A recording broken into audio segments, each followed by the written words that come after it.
ನೀವು ಯಾರನ್ನಾದ್ರೂ ಗಮನಿಸಿದಾಗ ಈ ವ್ಯಕ್ತಿಯಲ್ಲಿ ಒಂದು ಗಂಭೀರತೆ ಇದೆ, ತಮ್ಮ ಸಾಮರ್ಥ್ಯವನ್ನು ತೋರಿಸಲು ಬಯಸುವವರು ಅಂತ ಅನಿಸಿದರೆ ಅದಕ್ಕೆ ಕಾರಣ ಜ್ಯೇಷ್ಠ ನಕ್ಷತ್ರ ಆಗಿರಬಹುದು. ಎಲ್ಲರಿಗೂ ನಮಸ್ಕಾರ. ನಾವು ನಕ್ಷತ್ರಗಳ ಸೀರೀಸ್ ಅಲ್ಲಿ ಇಂದು ಜ್ಯೇಷ್ಠ ನಕ್ಷತ್ರ ಬಗ್ಗೆ ಮಾತಾಡೋಣ. ನಾನು ಈಗ ಹೇಳೋದು ನಿಮ್ಮ ಜನ್ಮ ನಕ್ಷತ್ರ ಜ್ಯೇಷ್ಠ ಬಗ್ಗೆ. ಜ್ಯೇಷ್ಠ ನಕ್ಷತ್ರ ಭಚಕ್ರದ 18ನೇ ನಕ್ಷತ್ರ. ಇದು ಸಂಪೂರ್ಣವಾಗಿ ವೃಶ್ಚಿಕ ರಾಶಿಯಲ್ಲಿ ಬರುತ್ತದೆ. ಇದರ ಅಧಿಪತಿ ಬುಧ. ಜ್ಯೇಷ್ಠ ಜನ್ಮ ನಕ್ಷತ್ರ ಇರುವವರ ಮೂಲ ಗುಣ ಏನು ಗೊತ್ತಾ?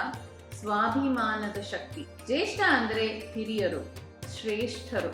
ಇವರು ತಮ್ಮ ಗೌರವ ಮತ್ತು ಸ್ಥಾನಕ್ಕೆ ಬೆಲೆ ಕೊಡುವವರು, ತಮ್ಮ ಸಾಮರ್ಥ್ಯವನ್ನು ತೋರಿಸಲು ಬಯಸುವವರು, ಕಷ್ಟದ ಪರಿಸ್ಥಿತಿಯಲ್ಲಿ ಧೈರ್ಯವಾಗಿ ನಿಲ್ಲುವವರು.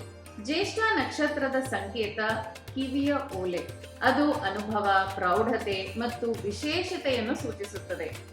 ಜ್ಯೇಷ್ಠ ನಕ್ಷತ್ರದಲ್ಲಿ 3 ಪ್ರಮುಖ ತಾರೆಗಳಿವೆ. ಸಾಮಾನ್ಯವಾಗಿ ನಕ್ಷತ್ರಗಳು 1 ಅಥವಾ ಹೆಚ್ಚಿನ ತಾರೆಗಳ ಸಮೂಹವಾಗಿರುತ್ತವೆ. ಜ್ಯೇಷ್ಠ ನಕ್ಷತ್ರದ 3 ತಾರೆಗಳು ಛತ್ರಿಯ ಆಕಾರವನ್ನು ಹೋಲುತ್ತವೆ. ಅದು ರಕ್ಷಣೆ ಮತ್ತು ಆಶ್ರಯವನ್ನು ಸೂಚಿಸುತ್ತದೆ. ಜ್ಯೇಷ್ಠ ನಕ್ಷತ್ರದ ಅಧಿದೇವತೆ ಇಂದ್ರ. ಇಂದ್ರ ಅಂದ್ರೆ ದೇವತೆಗಳ ರಾಜ, ಶ್ರೇಷ್ಠತೆ, ಅಧಿಕಾರ ಮತ್ತು ವಿಜಯದ ಸಂಕೇತ.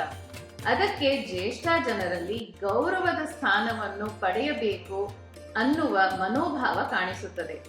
ಸಂಸ್ಕೃತದಲ್ಲಿ ಒಂದು ಮಾತಿದೆ, ಶ್ರೇಷ್ಠತ್ವ ಸಾಧನೀಯಂ, ಅಂದರೆ ಶ್ರೇಷ್ಠತೆಯನ್ನು ಸಾಧಿಸಲು ಪ್ರಯತ್ನಿಸಬೇಕು. ಇದೇ ಜ್ಯೇಷ್ಠ ಶಕ್ತಿ. ಆದರೆ ಒಂದು ಎಚ್ಚರಿಕೆ ಇದೆ. ಜ್ಯೇಷ್ಠ ಎನರ್ಜಿ ಸಮತೋಲನದಲ್ಲಿ ಇಲ್ಲದಿದ್ದರೆ ಎಲ್ಲವನ್ನು ತಾವೇ ನಿಯಂತ್ರಿಸಬೇಕು ಅನ್ನಿಸುವುದು, ಕಂಟ್ರೋಲಿಂಗ್ ನೇಚರ್.